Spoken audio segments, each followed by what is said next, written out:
आपने कभी prisoners dilemma का नाम सुना है? ये गेम थ्योरी का एक बड़ा पावरफुल और बड़ा इंटरेस्टिंग कॉन्सेप्ट है। समझाता हूं। सो इमेजिन करो आपके पास दो प्लेयर्स हैं और दोनों के पास दो चॉइस है, या तो कोऑपरेट करो या डिफेक्ट करो। रूल क्या है कि अगर दोनों कोऑपरेट करते हैं तो दोनों को इक्वल रिवॉर्ड्स मिलते हैं। अगर एक कोऑपरेट करे और दूसरा डिफेक्ट करे तो कोऑपरेट करने वाला इंसान बेवकूफ बन जाता है और डिफेक्टर को बड़ा अवार्ड मिलता है। और अगर दोनों डिफेक्ट करे तो दोनों को बस स्क्रैप्स मिलते हैं, मतलब इन अ सेंस दोनों हारते हैं। ना उसका सबसे बड़ा रियल लाइफ एग्जांपल मिला कोल्ड वॉर में। यूएसएसआर ने जब एटॉमिक बॉम्ब की टेस्टिंग की तो यूएसए के पास चॉइस था कि या तो यूएसएसआर के साथ कोऑपरेट करो या तो डिफेक्ट करो। यूएसएसआर के पास भी वही चॉइस था।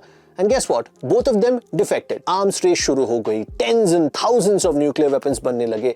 Over the years, trillions of dollars were wasted in producing nuclear weapons, जो technically neither can USA ever use nor can USSR. मतलब डिफेक्ट करने के बाद दोनों कंट्रीज ज्यादा बुरे हालत में है कंपेयर टू अगर दोनों एक दूसरे के साथ कोऑपरेट करते। तो कंट्रीज या लोग डिफेक्ट करते हैं क्यों है? Because that feels rational. देखो, इस गेम में अगर सामने वाला कोऑपरेट करे और आप डिफेक्ट करो देन यू विन बिग, और अगर आपके साथ सामने वाला भी डिफेक्ट करे तो लॉस बहुत ज्यादा नहीं होता है। सो इसीलिए मैथमेटिकली सबको लगता है कि defection always wins, but collectively सब हारते हैं। सो 1980s में पॉलिटिकल साइंटिस्ट रॉबर्ट एक्सेलरॉड ने एक कंप्यूटर गेम बनाया और डिफरेंट स्ट्रेटेजीज टेस्ट की in respect to prisoners dilemma. So कुछ स्ट्रेटेजीज काफी मैनिपुलेटिव थी, कुछ काफी रूथलेस थे, but the best strategy that won at the end of the day was tit for tat. So tit for tat का rule काफी simple है। Start with cooperation and then copy what the other player does. अगर वो cooperate करे तो तुम भी cooperate करो, अगर वो बिट्री करे तो तुम रिटेलिएट करो। अब रियल लाइफ में क्या होता है कि कभी-कभी मिसअंडरस्टैंडिंग हो जाती है,